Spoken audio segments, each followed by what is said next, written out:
A Zenaida Solís, congresista del Partido Morado. Habíamos dicho, cuando hemos descrito la votación en el Congreso, que le ha negado la confianza al gabinete cateriano, que uno de los partidos que votó a favor de la confianza fue precisamente el partido al que pertenece la congresista Solís. ¿Cómo está, Zenaida? Bienvenida a Ampliación de Noticias. Buenos días, Mónica, mucho gusto. Bueno, en primer lugar, me imagino que debe tener una sensación muy contradictoria adentro, ¿no? Porque por un lado, efectivamente, cada congresista es dueño de su voto, pero por otro lado tiene pues una responsabilidad ante el país.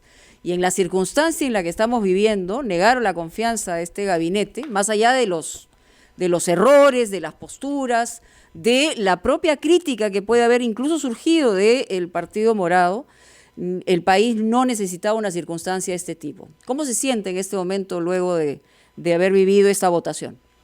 Bueno, esa evaluación es exacta, ¿no? Porque más allá de algunas diferencias, algunas cuestiones de puntos de vista, miradas, etcétera, en este año de pandemia, en este último año de gobierno, el gabinete cateriano debió haber recibido el voto de confianza. No me queda ninguna duda, por eso en el Partido Morado lo decidimos así en bloque, nadie lo dudó, pese a que no somos los 9 un pensamiento único, tenemos una ideología, la seguimos, etcétera, pero hay matices. Por ejemplo, puntualmente a mí no me gustó las 3 horas y media o el ministro cateriano haciendo una presentación tan ampulosa como de inicio de gestión, cuando claramente se sabía que no iba a lograr hacer todo lo que estaba diciendo y que además en esta situación por pandemia, por horrible recesión económica, necesitábamos un plan acotado que nos diga cómo eliminamos el virus, que continúen los contagios, cómo salimos de la recesión, cómo impulsamos el empleo. Y hay cosas que las enumeró simplemente, ¿no? Por ejemplo, que lo dijo, vamos a impulsar el empleo formal. ¿Cómo? ¿Pero cómo? El tema era ese. Pero igual, desde mi punto de vista, había que darle el voto de confianza. A mí me da mucha pena de lo que está pasando, porque agrega un ingrediente más a esta situación que vivimos, pero no es insalvable también, ¿no? ¿Por dónde se salva? A ver, según ustedes. Con un nuevo gabinete. ¿Con qué perfil de gabinete? ¿Con qué premier en el gabinete, no? Con alguno que no esté concentrado en hacer lo que él quiere hacer y que entienda por dónde va el país, lo que necesita el país y qué es lo que se ha estado haciendo.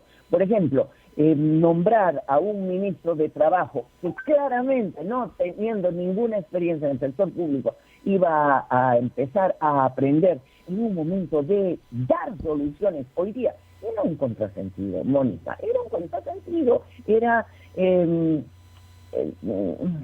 terquear en algo que no iba a dar resultado, para simplemente hacerlo en un adjetivo corto, ¿usted cree que el primer cateriano se empecinó y ha sido, digamos, arrogante en su presentación? Sí, exacto, así es. Okay. Mire, por ejemplo, yo sé que en el PREPAP estaban pensando el voto y algunos inclusive dijeron que no, pero lo estaban pensando. Cuando Cateriano presenta, inclusive con diapositivas, en su defensa a la minería, se le voltearon. Pedro Cateriano tuvo que haber sabido a qué Congreso iba. El Congreso no es un cuerpo homogéneo, es un cuerpo de lo más heterogéneo, totalmente heterogéneo. El Perú entero en 130 personas. La gente del PREPAP es muy sensible a todo eso. ¿Por qué? Porque vive la situación de sufrimiento de los pueblos donde se explota la gran minería. Y desgraciadamente es cierto, en nuestro país las cosas no nos han ido muy bien con la minería desde ese punto de vista. Desde el punto de vista de las divisas, muy bien, pero tenemos que conciliar los dos. Perdón. Sí, congresista, buenos días. Buen día, buen día. El Partido Morado considera que sería conveniente que el presidente de la República ratifique algunos ministros en sector, el de salud, el de economía, defensa también, interior. Se habla inclusive, lo hemos estado consultando con otros voceros de bancadas, de la figura de Pilar Mazzetti como presidente del Consejo de Ministros, pero ¿cuál es la posición del Partido Morado sobre la conformación de este gabinete y la ratificación de algunos ministros? No lo hemos visto. Eso no hemos visto aún. Acaba de terminar este otro pleito. Pero es un hecho que Pilar Macetti, por ejemplo, es una mujer absolutamente aterrizada en la tragedia que vive hoy día el Perú. Enfocada en cómo superar esto. No habla hermoso, algunas veces dice un par de cosas que las necesitamos, por supuesto. Me parecería muy bien. En cuanto al... ¿La ve usted como premier? Sí, claro que sí. En cuanto al ministro de Educación me da mucha pena, pero en verdad llega un momento en que políticamente algo no es sostenible.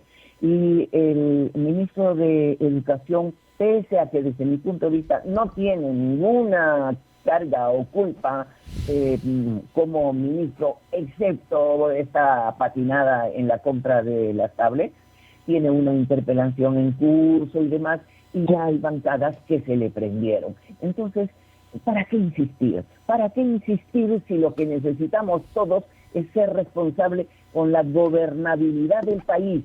De aquí y de allí, del Ejecutivo y del Legislativo, se tienen que hacer concesiones. Nadie tiene que irse... ¿Y la ministra de Economía? No está mal. A mí me parece que nadie se preocuparía más que la ministra de Economía. Lo que pasa con la ministra de Economía es que, no sé si por formación o por juventud, no conoce de las perversidades de nuestra realidad. Por ejemplo, en Reactiva 1, Reactiva Perú, los 30.000 millones de créditos con 2%, o sea, baratísimos, con el aval del Estado, mayoritariamente fueron dados a millonarios, a gente ligada a los bancos, a Intercorp, por ejemplo, a 18 empresas de Intercorp que claramente no necesitaban.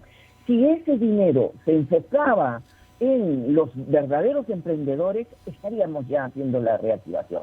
Para la Señora Solís, buenos días. Fernando Carballo la saluda. Usted nos ha hablado sobre la necesidad de conocer las perversidades de la realidad, como lo ha dicho usted.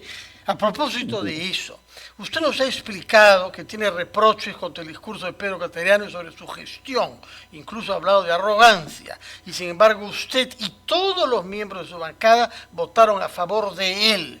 ¿Por qué cree usted que sus colegas de otras bancadas, pienso sobre todo en las dos bancadas centristas que están en la mesa directiva, Acción Popular y APP, no actuaron de la misma manera, sino precipitaron la caída del gabinete cateriano? ¿Cuál es la motivación de sus colegas de esas dos bancadas según lo que usted percibe? No lo sé y no quiero arriesgar. Pero ¿cómo? Se ha arriesgado mucho al hablar sobre muchas cosas y sobre las perversidades. De pronto se pone usted pudorosa. Claro. No, pero no puedo decidir, no puedo dar una declaración de por qué razón ellos decidieron tal cosa. No, le estamos preguntando qué es lo que percibe usted, qué es lo que su olfato de persona experimentada le hace sospechar. Lo he dicho ya. Por un lado, hay una bancada como el FREPAP sensible a los temas del Perú profundo. Todos somos sensibles, yo soy muy sensible, ellos lo son más. Por otro lado, también hay intereses creados, intereses subalternos. ¿Acaso no es cierto? Por supuesto, lo sabemos y yo lo he declarado, inclusive en el ámbito de la educación está. Entonces, no sé qué es lo que inclinó la balanza, esa votación, esa abstención de la mayoría de Acción Popular, por ejemplo, para mí es misterio absoluto. En Alianza para el Progreso, los 22 que se abstuvieron, misterio absoluto, habrá que preguntarles a ellos. Y dicen incluso que estaban con la calculadora en mano, congresista Solís, me refiero a tanto APP como AP, para votar al final y calcular efectivamente que esa confianza no se dé. Es decir, ahí hay una circunstancia que debería también ser motivo de un análisis introspectivo dentro del Congreso, teniendo en cuenta la historia reciente, ¿no? O sea, realmente necesitamos un Congreso a la altura de la necesidad que es enorme en el Perú y hoy no se ha dado la talla en ese sentido. Y eso es absolutamente lamentable. si eso es verdad, es absolutamente lamentable. Yo también lo escuché, también me dijeron que estaban pidiendo la cabeza del ministro de Educación, la cabeza de la ministra de Economía, y que si no les daban los dos, votaban en contra. No sé si eso sea verdad, y por eso no me atrevo yo a decir esta es la razón o esta es la otra. De pronto me entero y les comentaré, pero ahora no lo sé, y yo soy una persona que no suelta cosas así simplemente sin responsabilidad. No quiero decirlo, pero si ese cálculo ha existido, peor todavía, ¿no? Porque entonces estamos yendo a que sí había una consigna para no dársele el voto de confianza, y no fue que terminó sorprendiendo a todos la situación. Muy bien, congresista Solís, muchísimas gracias por darnos estos minutos aquí en Ampliación de Noticias. Estaremos en cualquier momento en contacto, por supuesto, y esperemos de verdad que haya una pronta solución. El Perú no puede esperar absolutamente ni un día más para reencaminarse, y esperemos también la responsabilidad de todos. Muchas gracias y pausa. Volvemos en un instante.